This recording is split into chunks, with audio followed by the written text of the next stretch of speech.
Surprise, c'est Binge Audio.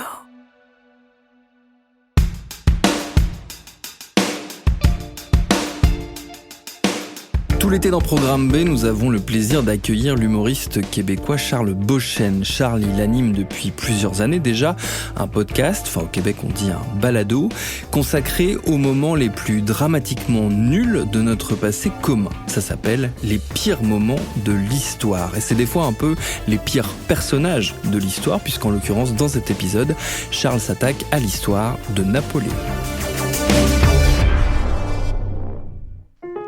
Kawabonga tout le monde et soyez les bienvenus au pire moment de l'histoire avec Charles Beauchesne, le podcast historique où je relate le pire du passé et ce en une myriade de fun facts que vous venez toutes me citer hors contexte quand vous me croisez dans la rue, puis la plupart du temps je me rappelle d'aucune de ces shit-là. Je vais vous prendre...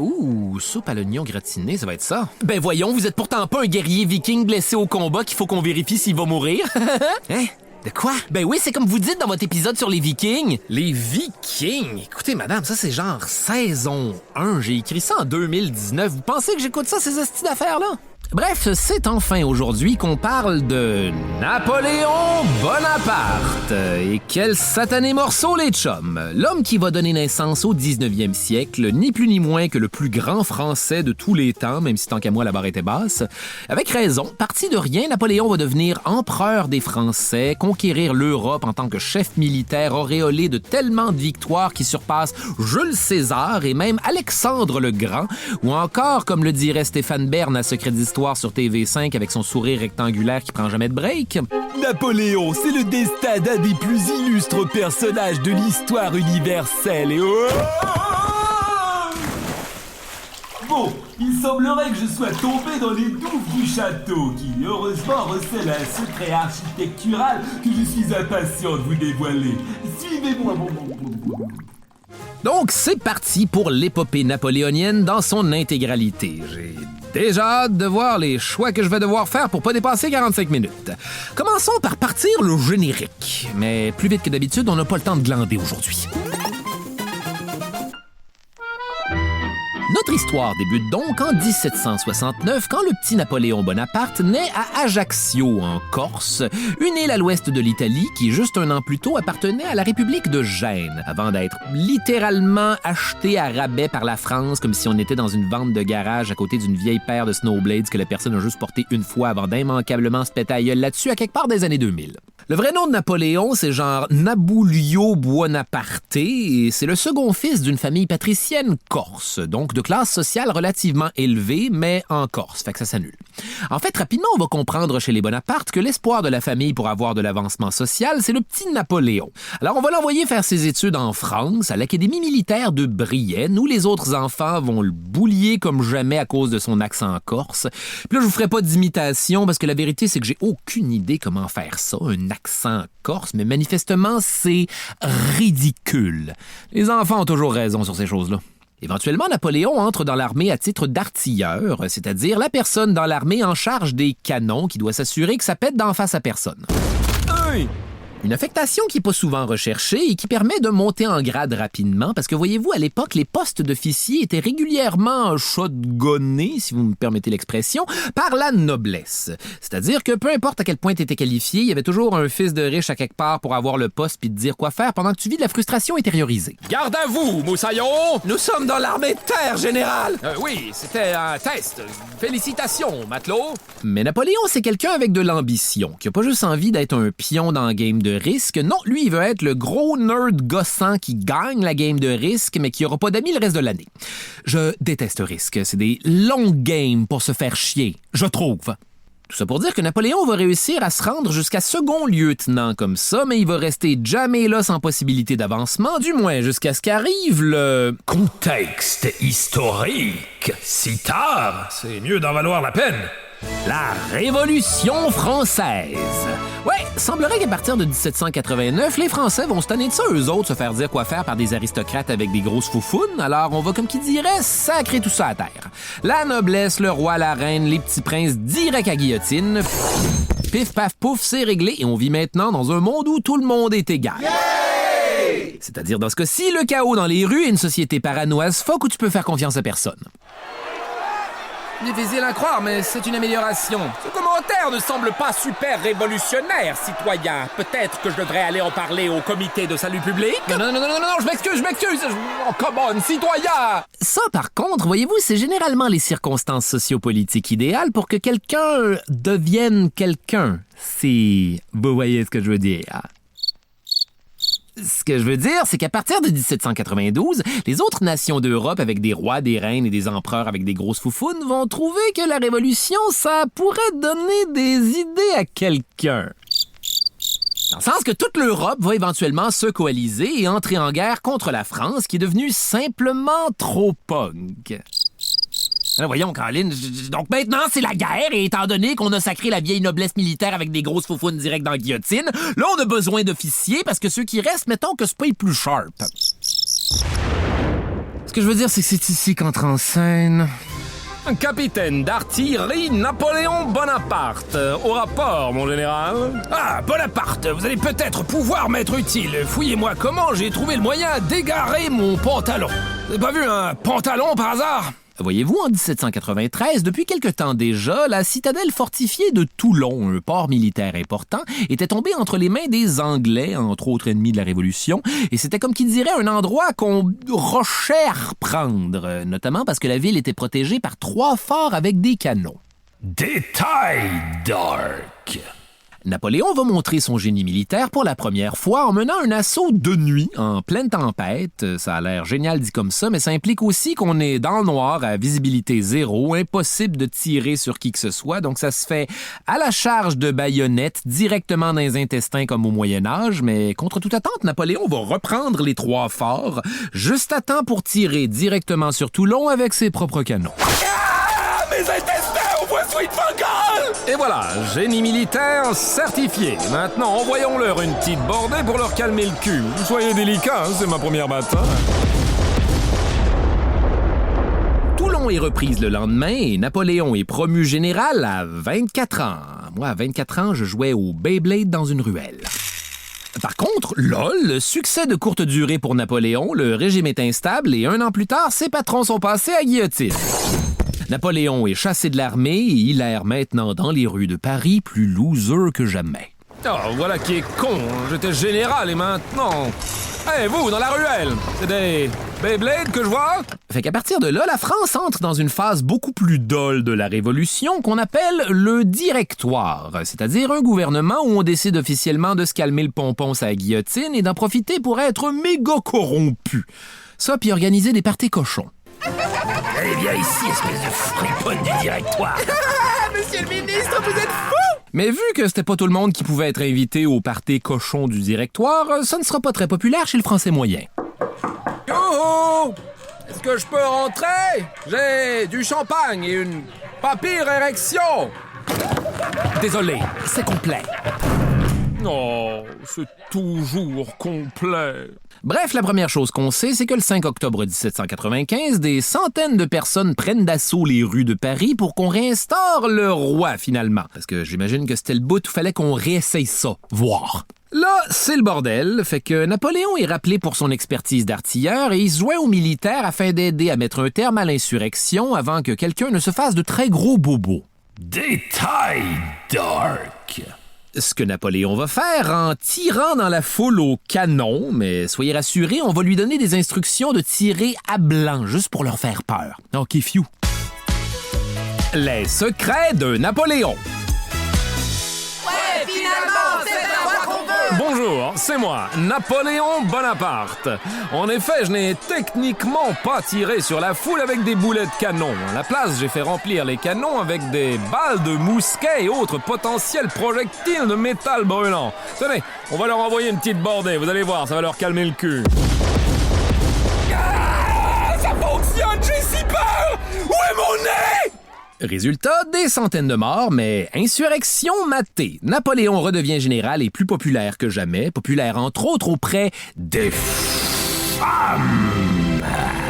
Le seul X, c'est qu'il est infernal socialement. Ah, mes hommages, madame. Puis-je vous intéresser à des relations sexuelles? Non. Oh, j'étais pourtant le gentleman ultime. Mon Dieu, il a punché la fenêtre, êtes-vous correct? Je savais bien que vous reviendriez. Trop tard pour le mariage. Je vous trouve laide maintenant. Donc, quelques années de ça, désolé les filles, jusqu'à ce qu'on lui présente lors d'un party une certaine Marie-Joseph Rose de Beauharnais, dit Joséphine. Elle, c'est une mère de 2 enfants dont le mari a été passé à la guillotine. Elle a grandi sur une colonie en Martinique. Elle a un accent pas possible. Pendant la période du directoire, elle a couché avec plein de monde pour assurer sa sécurité sociale et financière. Ouf, le passé pour une femme, hein? Mais là, Joséphine a 32 ans, ce qui est considéré comme vieux à l'époque. Je me sens soudainement comme un fossile de dinosaure. Ce serait bien pour elle de se remarier pour donner une 2e chance à cette bonne vieille sécurité financière dont on parle tant. Bref, un excellent parti. Waouh! Matez-moi cette veuve! Napoléon va capoter sur Joséphine de Beauharnais, entre autres parce qu'elle a beaucoup d'expériences sexuelles et que lui n'en a aucune, mais aussi parce que physiquement elle ressemble beaucoup à Laetitia Bonaparte, sa mère. Mais bien sûr... Question d'entrer dans la vie de Joséphine, Napoléon va prioriser une toute nouvelle approche de cruise, c'est-à-dire lui écrire des lettres d'amour plusieurs fois par jour et parallèlement accumuler un maximum de renseignements sur elle et ses enfants, question de progressivement s'imposer comme une sorte de figure paternelle super cringe et envahissante. Mais enfin, Napoléon, qu'est-ce que vous faites dans ce buisson? Oh, Joséphine, je n'ai pas pu résister à l'envie de vous rendre visite. Je me suis informé sur vous, et il paraît que vous aimez les surprises et la spontanéité. Quoi de plus spontané que faire éruption dans le jardin directement à travers la haie avec des attentes de relations sexuelles, maman? Pardon? Je veux dire... Bonjour, les enfants! Et là, les amis, je veux surtout pas vous mettre dans la tête que c'est une bonne façon de faire, mais fouillez-moi, dans ce cas-ci, ça va fonctionner comme jamais. Ils vont se marier, et ça va être une des histoires d'amour les plus célèbres de l'histoire avec un grand H, mais c'est la seule fois que c'est arrivé. Faites jamais ça. Génie amoureux certifié! Le truc, c'est de s'essayer sur une femme avec des problèmes financiers. Détail intéressant. Ouais, soit dit en passant, Napoléon est aussi reconnu pour être un des plus mauvais amants de l'histoire qui se concentre surtout sur mettre son zizi à quelque part puis c'est fini en 12 secondes. Fait que... Ah, et voilà, top chrono, bonne nuit. Je vais assumer ici que Joséphine trouvait ça mercifully short pour de la sécurité financière. Dommage pour elle, à cette époque, Napoléon est méga paumé, puis c'était lui qui croyait que Joséphine allait lui amener de la sécurité financière. Donc, si vous le permettez... Ouais, par contre, la nuit de noces va être short en esti, et pas juste à cause des performances de Napoléon. Je vous rappelle qu'on est en guerre de coalition. Effectivement, les nations d'Europe sont plus coalisées que jamais pour mettre un terme à la Révolution française. Au 18e siècle, un des principaux ennemis héréditaires de la France, c'est bien sûr l'Autriche, avant que ça devienne un pays reconnu principalement pour ses parades de Noël. Ça, puis Hitler. L'objectif de la France, c'est donc d'aller prendre la capitale de Vienne, mais on va envoyer Napoléon en Italie, contrôlée par l'Autriche, pour mener une campagne où il doit essentiellement créer une diversion pour éparpiller les armées autrichiennes en faisant « par ici ». C'est la première campagne de Napoléon comme général, et il va, comme qui dirait, excéder son mandat. Détail intéressant!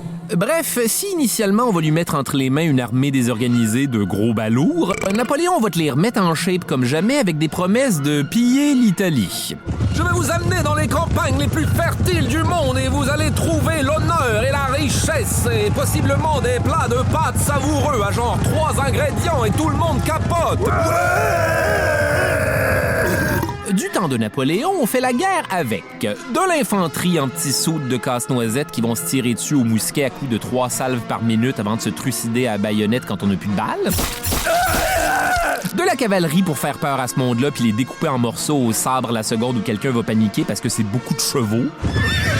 Non, finalement, ça me tente plus! Sans oublier des batteries de canons qui vont te faire du ravage dans tout ça comme si on était au bowling. Le boulet m'a arraché un bras avant de passer à travers un cheval! Ne vous laissez pas avoir par l'effet sonore phonique! Ça va être un carnage. En quelques semaines, il va accumuler des victoires tellement incontestables sur les Autrichiens en Italie qu'elles sont encore étudiées aujourd'hui comme un exemple de... Génie militaire certifié! Nous tiramisu! Son armée est super légère et rapide. Il fait plein d'attaques surprises. Nine, laissez-moi au moins finir mon café dans une toute petite tasse!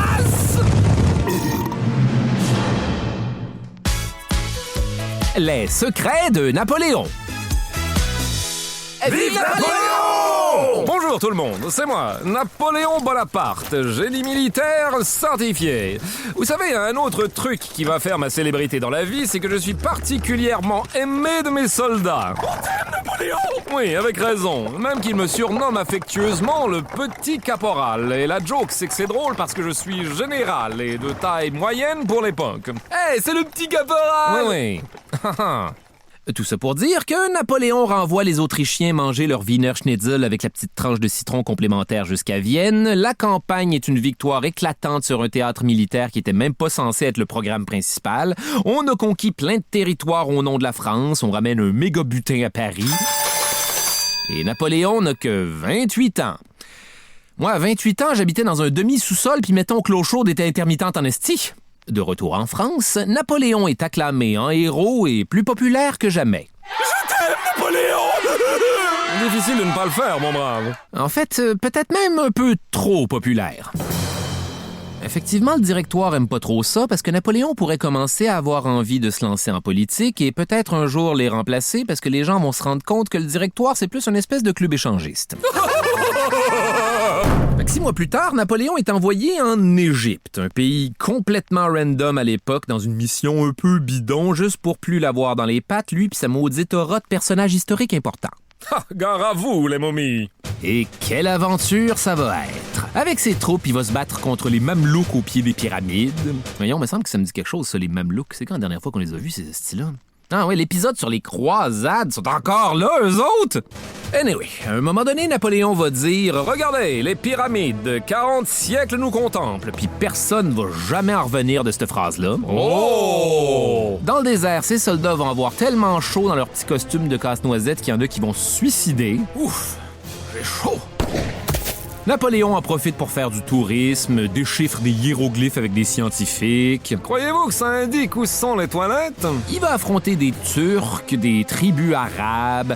À un moment donné, il va même partir sur une lubie de convertir l'armée française à l'islam jusqu'à ce qu'on lui apprenne qu'elle allait devoir se circoncire puis arrêter de boire du vin. Ouais, finalement, fuck ça! Il va avoir des relations sexuelles avec l'épouse d'un de ses officiers qui s'était déguisé en homme pour suivre son mari. Alors, jeune homme, on a des nichons, est-ce que je vois? À Jaffa, il va faire exécuter un petit 3000 prisonniers comme ça. Oh, attendez. 3000 exécutions juste de même? Puis on l'aime, Napoléon? Alors, on a des bustes de lui dans nos bibliothèques. Eh bien, détail dark. Les troupes de Napoléon vont être victimes d'une épidémie de peste, cette alléchante maladie du Moyen-Âge, et ce, en plein désert. Puis Napoléon va trouver que c'est juste plus simple de faire empoisonner tous ceux qui sont malades pour éviter d'avoir à les trimballer. Ah, merci pour ce breuvage, petit caporal. Allons, arrêtez de parler, mon ami. Vous allez vous fatiguer et mourir. Je meurs. Très bien, mais n'oubliez pas de le faire si possible en pensant que tout ceci est votre faute. Ça, c'est pour m'avoir appelé le petit caporal, espèce de con. Puis éventuellement, après 1 an de tout ça, il va se rendre compte sur le tard qu'il n'y a rien à calisser là et revenir en France, entre autres parce qu'en son absence, Joséphine a commencé à avoir, comme qui dirait, des méga infidélités. Je t'en prie, Napoléon, mon chou, ne sois pas trop dur avec moi, j'étais si seul. Enfin, Joséphine, comment as-tu pu me faire une chose pareille alors que moi, j'ai dû me contenter de baiser à répétition les épouses de mes officiers, femmes perfides? Ceux deux-là se méritent, ils vont être bien corrects, faites-vous-en pas. En fait, une autre raison qui va précipiter son retour en France, c'est qu'à un moment donné, Napoléon va se rendre compte que si on l'a envoyé en Égypte faire toutes ses niaiseries, c'est pour pas qu'il fasse de coup d'État puis qu'il prenne le pouvoir.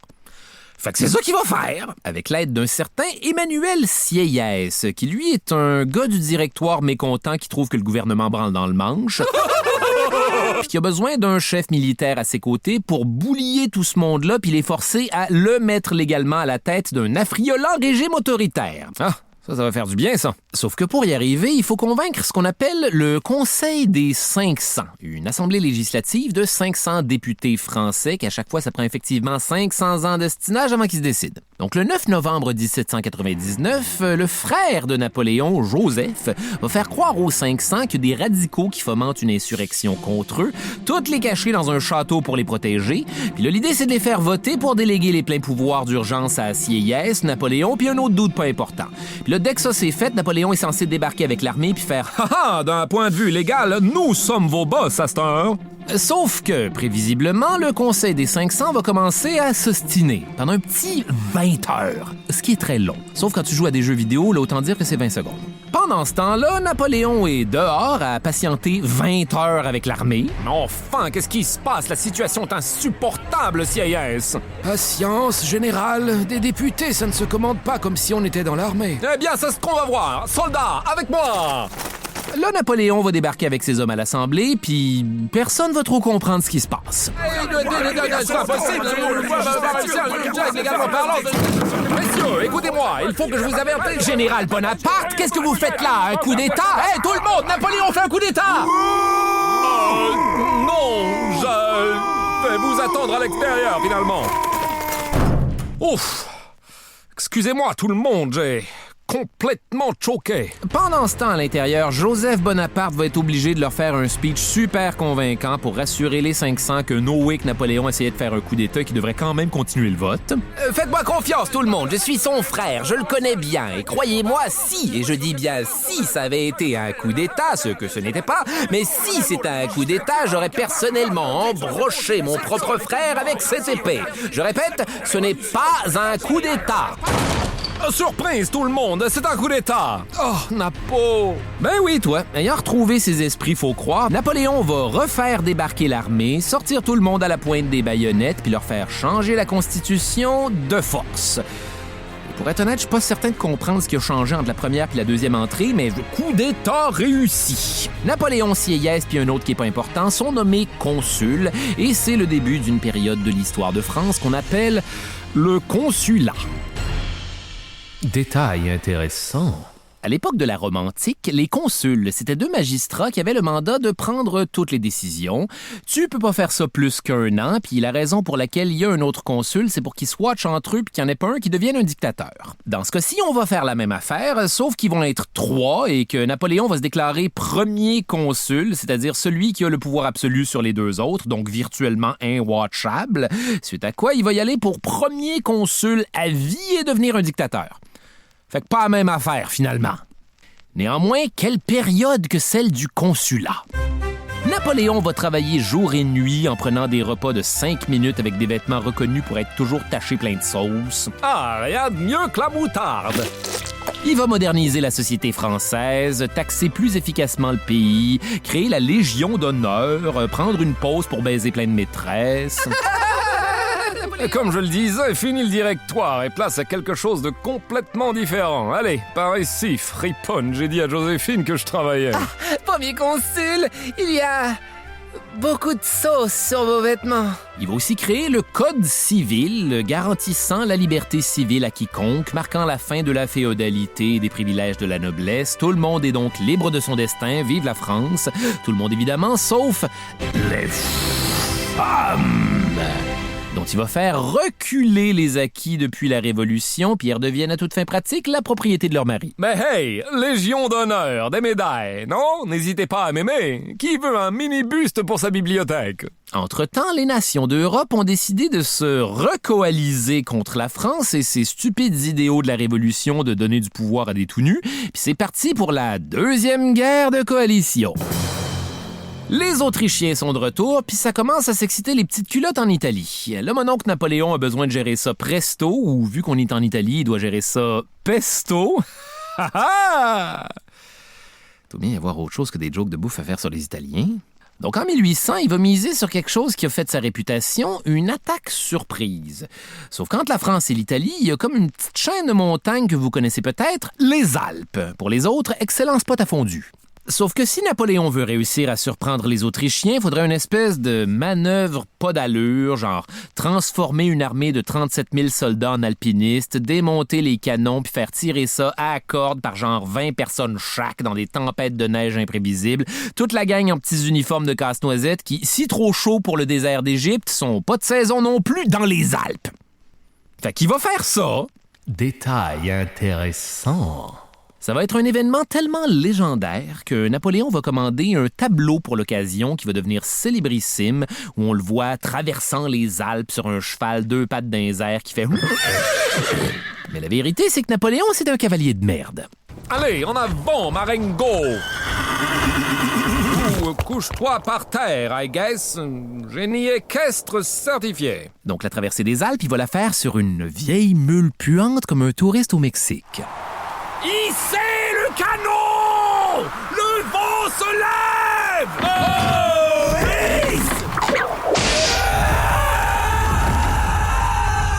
Général Bonaparte, 20 hommes viennent de mourir. Écoutez, lieutenant, chacun ses problèmes. Mais veux-tu bien avancer, espèce de sale bourré de merde? Ouais, par contre, une fois que ça s'est fait puis que Napoléon débarque de l'autre bord en Italie... Dites cheese, les cocos! Les Autrichiens s'envolent de notre Puis là, trostez-moi que c'est à peu près ça qui est ça pour la deuxième guerre de coalition. En fait, il y a plein d'autres affaires, mais je les considère plates. De rien.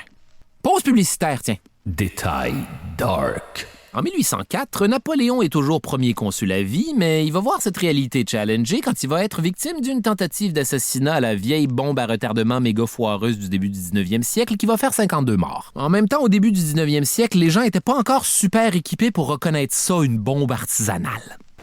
Hey, qu'est-ce que tu regardes comme ça sous la bâche de cette charrette abandonnée au milieu de la voie publique? Je sais pas, on dirait une sorte de vieille horloge abandonnée. Allez, venez voir tout le monde, venez, allez, Jacob, Marcel, la petite Pauline, tous les clients de la taverne, le maréchal Ferrand, le marchand de poissons et sa femme, 3 clochards et une dizaine d'autres personnes. Venez. Vous aussi là-bas qui est au-delà du rayon d'une quelconque explosion. 52, on devrait réussir à comprendre ce que c'est finalement. Par contre, Napoléon, lui, est bien correct pour cause de 100% pas être à cet endroit-là. Ça alors, Joséphine, il va y avoir de l'orage. L'attentat a assurément été commandité par une nation ennemie, très possiblement l'Angleterre, qui, faute de se pointer pour régler le cas de Napoléon en personne, finance depuis des années tous ceux qui veulent entrer en guerre contre lui. C'est en partie pour ça que le premier consul, Napoléon, va finir par s'auto-sacrer le 18 mai 1804 empereur des Français, lors d'une grosse cérémonie où lui et Joséphine vont porter de très très grosses capes. Je me déclare. C'est peut-être beaucoup de cap, finalement. L'idée derrière ça, à part être l'empereur des Français, c'est aussi de pouvoir rassurer les autres nations d'Europe que la Révolution française s'est bel et bien terminée en faisant... Regardez, tête couronnée d'Europe, je suis un empereur aussi. Vous avez vu ma cape? Impossible de se déplacer, c'est comme avoir un sofa attaché sur le dos. Legit, non? Sauf que non. Les autres monarques trouvent toutes que Napoléon c'est un esti de parvenu, fait que pour faire changement, ils vont se coaliser puis lui déclarer la 3e guerre de coalition. Par contre, mauvaise nouvelle pour eux, ça fait un petit bout de temps que Napoléon s'organise une armée de 200 000 hommes venus des 4 coins des territoires conquis, ça puis des vétérans des guerres napoléoniennes, tous entraînés pour devenir la meilleure armée du monde, une petite armée qu'on va appeler la Grande Armée. Les secrets de Napoléon. C'est encore moi, votre idole, Napoléon Bonaparte, sujet de plusieurs livres importants. Un des trucs qui a fait mon succès dans la vie, c'est de diviser ma grande armée en petites armées indépendantes avec leur propre commandement, leur propre cavalerie et leur propre artillerie, ce qui permet de se déplacer plus rapidement et de faire des manœuvres complexes avec une précision qui... Aïe, c'est mon enfin qui m'a marché sur le pied! Le point culminant de cette nouvelle guerre de coalition va se jouer le lundi 2 décembre 1805 entre Napoléon, les Russes et pourquoi pas les Autrichiens pour le fun, à Austerlitz en Moravie, aujourd'hui la Tchéquie. Une bataille que plusieurs considèrent comme mon chef-d'œuvre et je n'ose pas les contredire. Allez, qui veut un poster de moi sur mon cheval blanc dans des prouesses équestres qui n'ont jamais eu lieu? Tout d'abord, Napoléon va positionner ses troupes sur le plateau de Pratzen, un terrain surélevé qui offre l'avantage stratégique d'être rochant à atteindre et d'avoir une excellente vue sur le champ de bataille. Avantage qu'il va volontairement abandonner en faisant semblant de battre en retraite. Oh non, des Russes et des Autrichiens! Tout ceci est beaucoup trop pour moi, Napoléon! I guess qu'il ne me reste plus qu'à abdiquer! Ya! Suite à quoi les Russes et les Autrichiens vont faire Quel idiot! Napoléon abandonne le plateau de Pratzen, cet avantage stratégique indéniable que personne d'aussi intelligent n'abandonnerait à moins d'avoir un plan en tête. Tous avec moi! Ya! Puis une fois installés, c'est là qu'ils vont remarquer que... Regardez! Le flanc droit de Napoléon est super ouvertement dégarni. C'est clairement le talon d'Achille de son armée et non un piège. Allons exploiter cet avantage immédiatement. Tous avec moi! Ya! Sauf que la vérité, c'est que Napoléon a évidemment tout prévu, incluant quitter le plateau de Pratzen pour attirer ses ennemis exactement là où il voulait et volontairement décider de faire paraître son flanc droit plus faible pour qu'on ait envie de l'attaquer. Soldats, à mon commandement! Pognez-vous le cul! La seconde où les Russes et les Autrichiens vont attaquer, c'est là qu'arrive en renfort un corps de cavalerie surprise de Napoléon. Obligeant ses ennemis à dégarnir les forces sur le plateau de Pratzen pour supporter l'attaque. Et c'est exactement à ce moment-là que Napoléon va charger le dit plateau avec 20 000 fantassins tout droit sortis d'un fortuit brouillard qui s'était pointé le bout du nez pour l'occasion. Là, les tirs de mousquet sont tellement non-stop qu'on manque de munitions puis ça devient le festival de la baïonnette. Les Français reprennent le plateau des Russes et referment l'étau sur les Autrichiens, pris dans un genre de sandwich de Napoléon. Ils vont tenter de s'enfuir en passant par des étangs gelés, puis la légende, c'est que Napoléon va tirer sa glace avec ses canons, puis ils vont périr noyés dans l'eau glaciale. Pourquoi toujours les Autrichiens? Fast forward en 1807, après pourquoi pas une 4e guerre de coalition qui va très mal se terminer pour les Prussiens. Génie militaire certifié! Napoléon est maintenant le maître incontesté de l'Europe. En fait, le seul ennemi qui lui reste, c'est l'Angleterre, qui continue de pitcher de l'argent à quiconque veut faire chier Napoléon en 2 bouchées de scones méga secs. Fait qu'il va s'arranger pour donner un petit coup de pied directement dans les testicules métaphoriques de leurs finances en imposant le blocus continental, c'est-à-dire interdire à toutes les nations d'Europe de faire du commerce avec l'Angleterre pour les étouffer économiquement. Sauf que vous comprendrez que Napoléon peut pas être partout en même temps à surveiller tout le monde caché dans le beurrier, ce qui va faire qu'effectivement, le blocus va avoir des fuites un peu partout. Détail dark. Au Portugal, on va carrément refuser de l'appliquer, donc Napoléon va être obligé d'aller les boulier en personne, tant qu'à passer par l'Espagne pour se rendre là, aussi bien en profiter pour stationner une coupe de troupes pour le rappeler c'est qui le boss, et pourquoi pas remplacer le roi d'Espagne par son frère Joseph Bonaparte pour encore plus le rappeler c'est qui le boss. Tout le monde aime Joseph Bonaparte, right? Eh bien non, les Espagnols le détestent, vont très mal le prendre et faire comme qui dirait un Inglorious Bastards à Napoléon, c'est-à-dire que les civils vont attaquer ses troupes de façon continuelle et imprévisible, sortir de la forêt pendant qu'ils dorment, leur couper la gorge dans leur sommeil, les tuer à coups de roche puis les castrer à coups de bûche. Napoléon arrivera jamais vraiment à en venir à bout, puis ça va être ça en Espagne de 1807 à 1814. 7 ans! Les Espagnols, man, ces gens-là sont sanguins. D'ailleurs, voyant que Napoléon roche en Espagne, les Autrichiens sont de retour pour une autre guerre de coalition, qui va être conclue en 4 mois seulement à la bataille de Wagram, la place qui sonne comme un vieux jeu de société emmerdant juste en dessous de la boîte de Monopoly au chalet. Hey, les enfants, on s'ennuie au chalet? Avez-vous essayé Wagram? Faites tourner des pions autour d'un vieux cube en bois. Wagram, une création de ces pervers de chez Ravensburgers. Êtes mieux en esti d'avoir une bonne excuse pour jouer à ça? Wagram! Détail intéressant. Pendant ce temps à Paris, l'impératrice Joséphine s'emmerde et règle ça en faisant des méga dépenses aux frais de l'État. Des fleurs exotiques, le mobilier le plus cher de l'époque en arbres tropicaux, des ananas, 8 volières de perroquets qui crient tout le temps, un zèbre, le dernier émeu noir sur Terre, des cygnes d'Australie, des kangourous, un duo de cacatoès qui disent « Bac, Madame Bonaparte » ainsi que « Bac, bonjour monsieur, c'est l'empereur » Ainsi que pourquoi pas un orang-outan revêtu d'une redingote qui pitche des morceaux de navet depuis qu'on lui a appris à manger avec un couteau et une fourchette. Des gros achats, effectivement. Napoléon est bien sûr horrifié par les dépenses de son épouse à un point tel qu'il va ordonner que jamais on lui en parle pour toujours en savoir le moins possible. Tiens, je me demande ce que fait Joséphine. Napoléon, c'est toi, mon chou. Regarde, j'ai montré à l'orang-outan à remplir un rapport d'impôt avec ses foufounes. Non! Évidemment, tout ça couvre le fait que Joséphine est dans la quarantaine, qu'elle peut pas lui donner l'héritier nécessaire à fonder une dynastie impériale héréditaire et qu'elle vit dans une peur constante que Napoléon la divorce. Oh là là, sans héritier, je sens que Napoléon pourrait nous quitter à tout moment.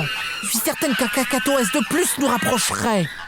D'ailleurs, au début, elle va essayer de lui faire croire que c'est lui qui est stérile, étant donné qu'elle a déjà eu des enfants, mais ce qui va se passer, c'est... Ah, Joséphine, tu te souviens quand tu m'as dit que j'étais stérile? Eh bien, je viens de me rendre compte que c'est faux en ayant accidentellement un enfant avec une de mes innombrables maîtresses. Et tout ça, c'est de ta faute, femme perfide. Toi et tous ces cacatoès de merde. Bonjour, monsieur, de la lampe. Ça va donc être le méga divorce avec des assiettes qu'on pitch sur des cacatoès. Peu de temps après, Napoléon se remarie avec une princesse autrichienne. Joséphine est répudiée avec une giga-pension. Puis voyez-vous, la seule raison pour laquelle je vous parle de tout ça, c'est que je serais curieux de savoir qui a gardé l'orang-outan. Rendu en 1812, la Russie va décider que le blocus continental, ça y tente plus, puis qu'elle a envie de continuer à faire du commerce avec les Anglais. Bon, Napoléon n'attendait pas plus pour aller leur péter à gueule directement à domicile, alors il va rassembler la Grande Armée, qui est effectivement plus grande que jamais, 600 000 hommes de toutes les nations conquises qui parlent toutes les langues d'Europe, et c'est parti pour aller rosser la Russie. Allons voir comment ça va se passer pour Napoléon dans ce chapitre. Sûrement bien, mais en même temps, l'épisode achève. En fait, le problème, c'est que cette fois-ci, l'armée de Napoléon est rendue tellement grande que ça devient dysfonctionnel. Difficile de faire des attaques éclairs comme avant, faut constamment approvisionner tout ce Woodstock-là avec des files de charrettes de ravitaillement de plus en plus longues et plus en plus lentes. Surtout que les Russes ont une nouvelle stratégie cette fois-ci, la terre brûlée. C'est-à-dire ne jamais engager Napoléon directement, toujours battre en retraite pour le forcer à s'enfoncer de plus en plus profondément dans leur pays fret et inhospitalier, alors qu'ils brûlent tout derrière eux, les fermes, les champs, les récoltes, bref, tout ce qui pourrait être utilisé par l'ennemi. Général, les troupes sont affamées! N'ayez crainte, je vois une ferme là-bas, je nous ai sauvés. Je vous en prie, servez-vous! Donc, plus Napoléon s'enfonce en Russie, plus les ravitaillements pour son armée géante sont loin. Ce qui va peut-être être une catastrophe, je sais pas. C'est pas vrai, je sais. Napoléon va se rendre comme ça jusqu'à Moscou et débarquer dans une ville vide où sévit un incendie qui a déjà détruit plus de 80% des habitations.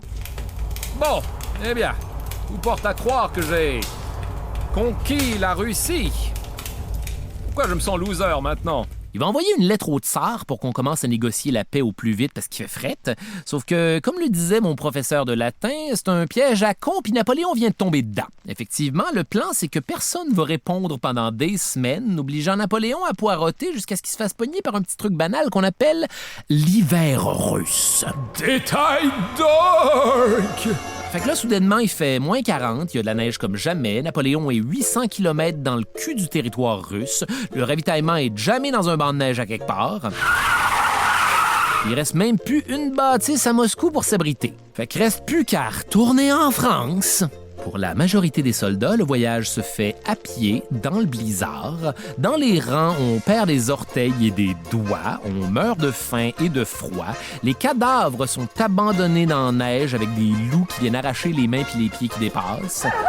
Les hommes ont tellement froid qu'il y en a plusieurs qui vont devenir sourds. Étrange. J'entends rien, j'ai froid! Ou tout bonnement devenir fous puis essayer de manger leurs propres mains. Aïe aïe! Regardez l'autre pour demain.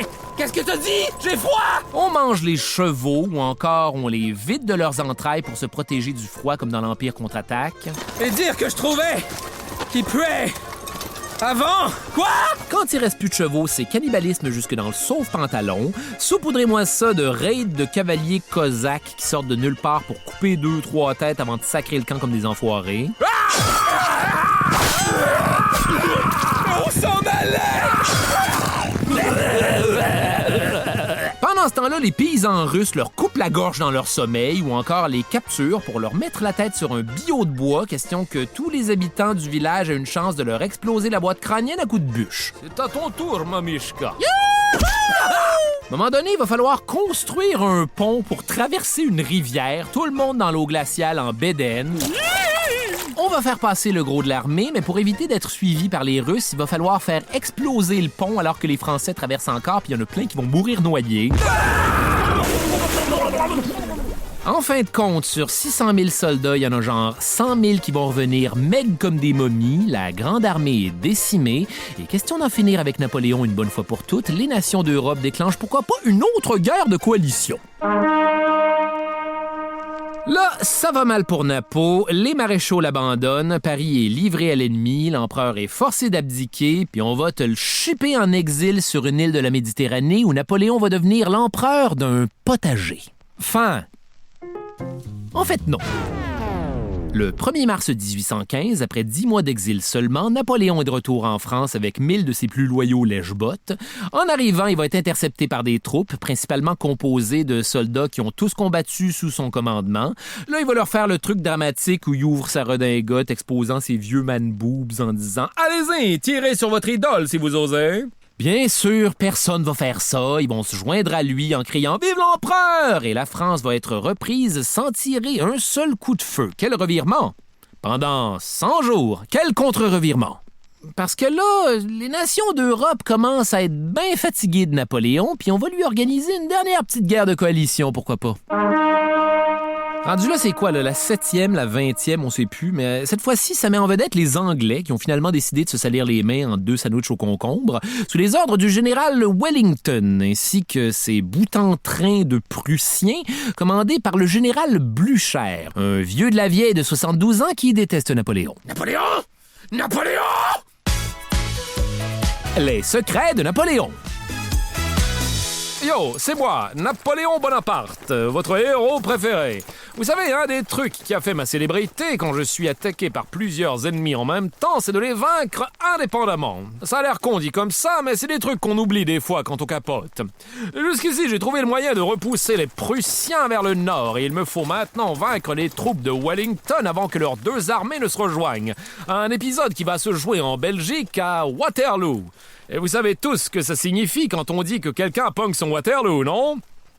Moi, je ne sais pas encore ce que ça veut dire. Laissez-moi deviner. C'est mon signe? C'est donc parti le 18 juin 1815 pour la bataille de Waterloo. Il n'y a plus la veille, fait que les boulets de canon vont tomber dans la boîte comme des étrons dans une toilette de camping. Ça va être le bordel. On centre des chiquettes à la baïonnette toute la journée. Oh non, pas encore mes intestins!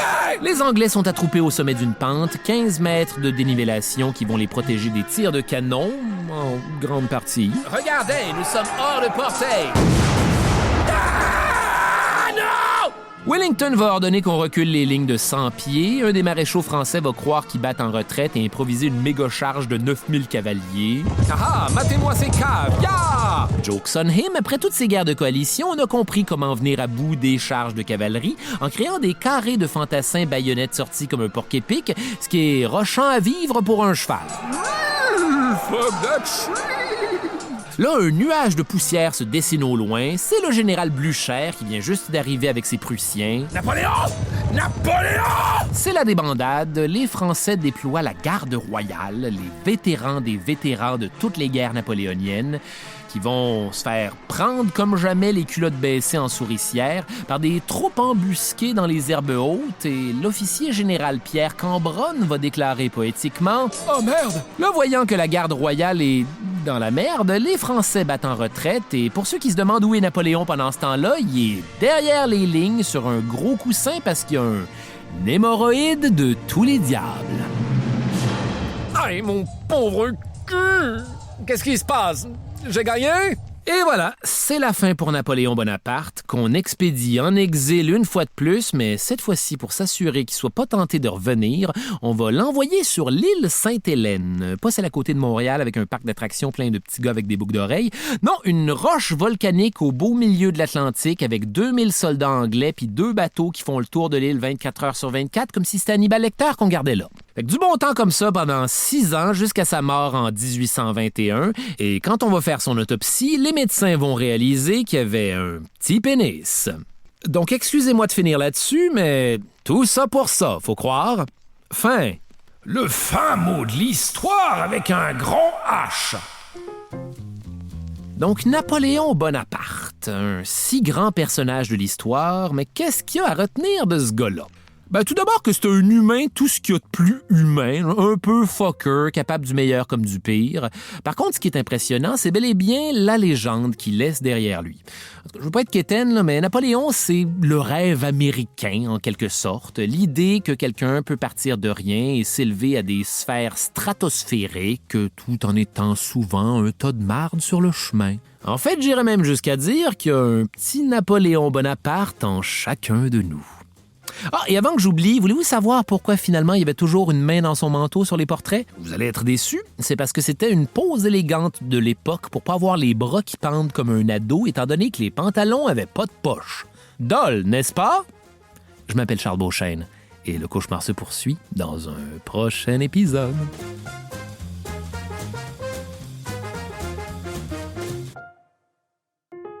Les pires moments de l'histoire avec Charles Beauchesne est une idée originale de Charles Beauchesne, toi chose. Au texte et à la recherche, Charles Beauchesne, Anne-Hélène Prévost et François de Grandpré. À la réalisation, Barbara Judith Caron. Au montage, Lucie Fournaison. Au son, le studio La Chope. À la coordination, Clément Turpin. À la production, Rosalie Granger. Producteur exécutif, Raphaël Huismans et Philippe Lamarre. Les pires moments de l'histoire avec Charles Beauchesne est une production d'Urbania. Et Programme B, c'est un podcast de Binge Audio, une marque Urbania.